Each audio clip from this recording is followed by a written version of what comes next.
What's the worst neighbor from hell behavior you've witnessed? We live near a protected area for endangered animals. One of the animals that the sanctuary is meant to protect is bald eagles. Since we live next to a field, it's pretty common for an eagle to sit on our porch and disembowel its rabbit for dinner. We have a neighbor that keeps calling the cops on us because the bird is on our property and claims it is traumatizing his innocent children. He treats us like we're the ones murdering fluffy bunnies for our own amusement. Looked out of my window to see my neighbor leaning over my 6 feet high fence and stretching right into my yard to saw some of the main branches off my tree. My tree had never extended over the fence, and her limb hacking killed it. A few months later, she cut one of the wires attached to our boundary fence that was holding up a shade cloth in my backyard. I called the cops on her.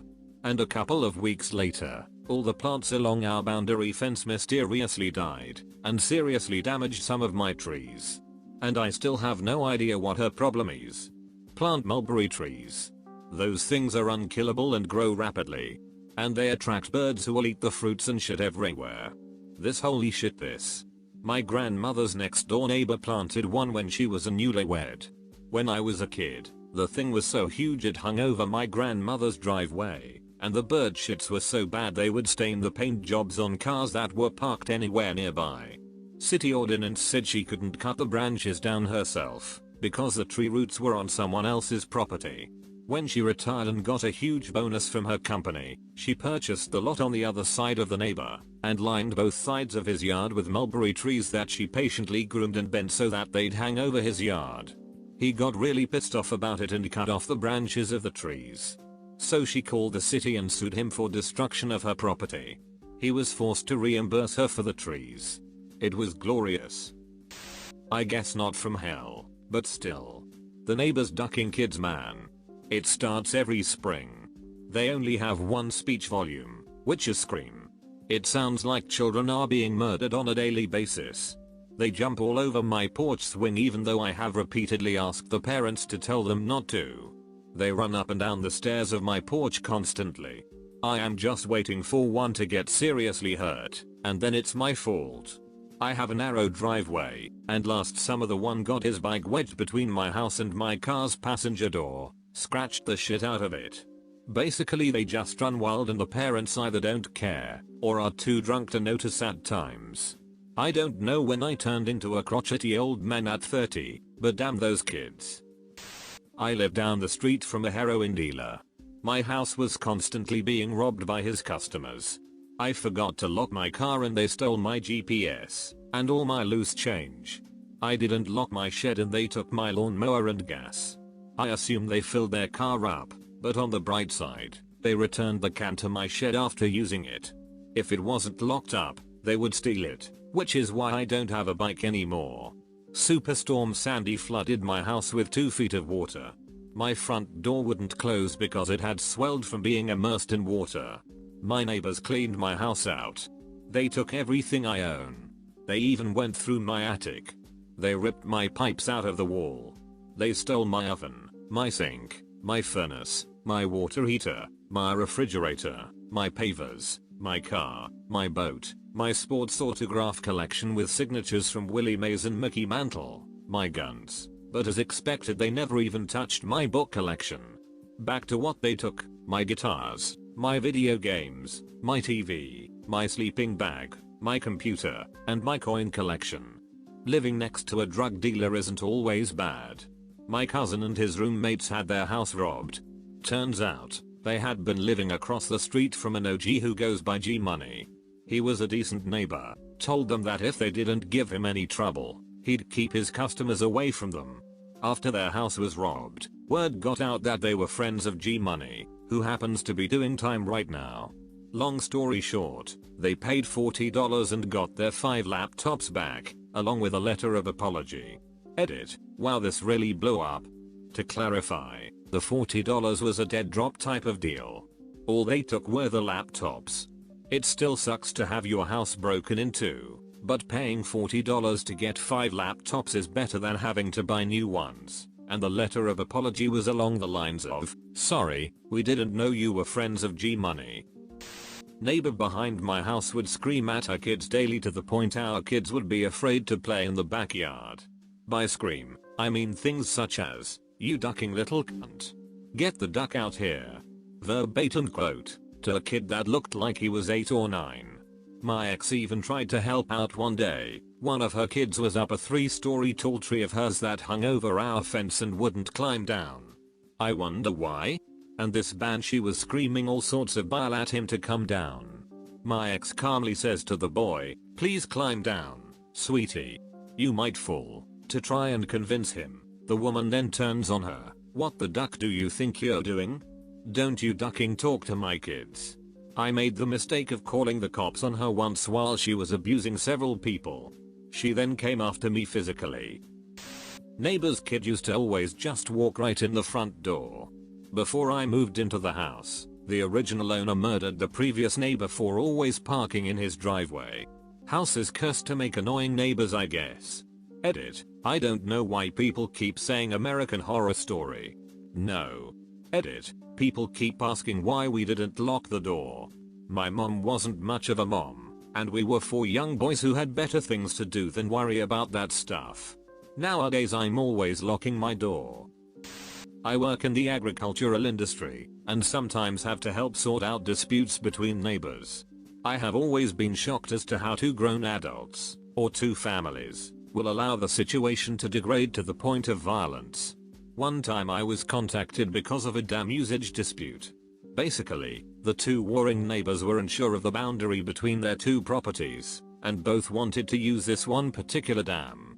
Both had in the past fenced it off, and both had cut the other neighbor's fence down. I identified who the dam belonged to and provided advice accordingly. The neighbor who came off second best wasn't happy. He didn't say anything to me, really. But he did throw a ton of dynamite in the dam, rendering it useless. It also exploded, the animals drinking from it at the time of detonation. Another person is suspected of taking revenge on his neighbor for some sort of personal slight. I say suspected, because it's been thoroughly investigated and no one knows the clear details. All I can say is that the neighbor disappeared without a trace, and rumor has it, was cut in 2 pieces and stuffed down an out of commission borehole. On other occasions, I've had to deal with neighbors who have shot at each other, lit each other's infrastructure on fire, stolen each other's property, including livestock, or even in one case, revenge at the neighbor's daughter. Keeps life interesting. My neighbor cut the cable with her garden shears, I presume an argument over the bill. She wouldn't let the cable company in to repair it, so they had to bypass her house, my house, and about 6 others had no TV, phone or internet for 8 days. Not from hell exactly. We used to live in a property with 2 units, and we were in the back. Lived there for 4 to 5 years before the new front unit neighbors, a couple in their 60s to 70s, moved in. A few weeks in, she complained about our front yard bit, which was not a shared area, and it consisted of a tree and 3 to 4 small bushes. She wanted us to plant something nicer in our private area, 2 times 1 meter, keeping in mind we were in the back so no one from the street could see it anyways.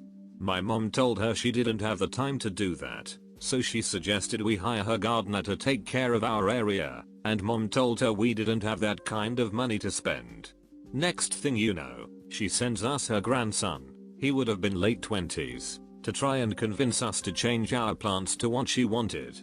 She hinted we should do it because he was a professional private detective and he was really good at his job. Crazy plant lady. I have actually been a terrible neighbor. It's something I actually still feel a little bad about, sort of. Basically, where we lived we would get a lot of snails when it rained. I mean buckets full of them. It was a ritual of my mother's to go out and collect them all and dispose of them, humanely with a brick. Being a 6-year-old, I absolutely loved snails, and would feel really bad for the little guys, and would go out and grab as many as I could in order to save them. Of course, it made sense for me to simply throw them over the fence into my neighbor's yard where they could go live happily.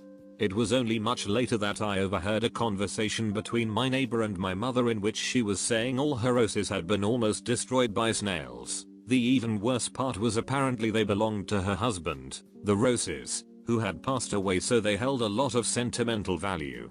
After that, the snails got released to the house behind us, whom my mum didn't like, so no one was none the wiser.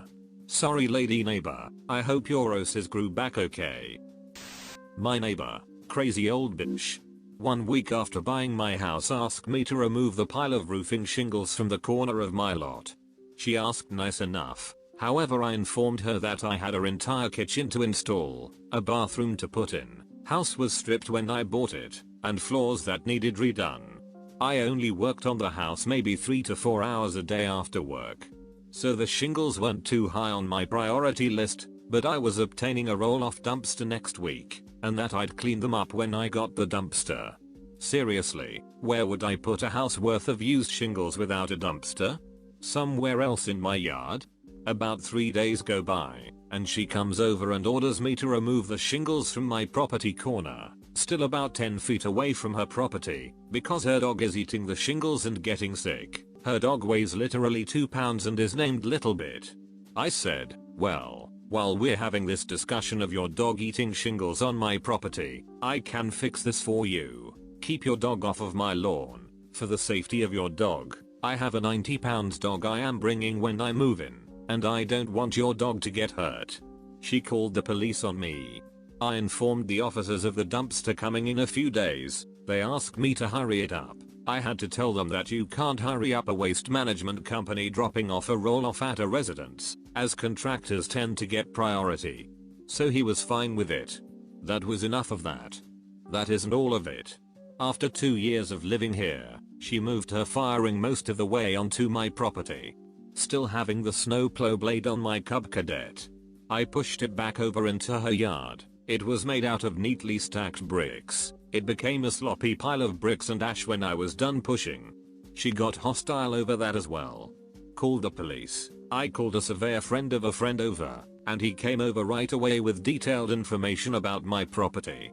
Officer told her to not put anything on my property again, and to let me just do my own thing to avoid future confrontation. And the latest thing she has done. 2 weeks ago I planted some nice evergreens, about 8 foot off my property line, 2 rows of them. Mostly to block off the view of her house, and to add to the appearance of my property. I am saving money for more trees to transplant onto the back of my property line in much the same fashion. But I don't have the holes dug quite yet.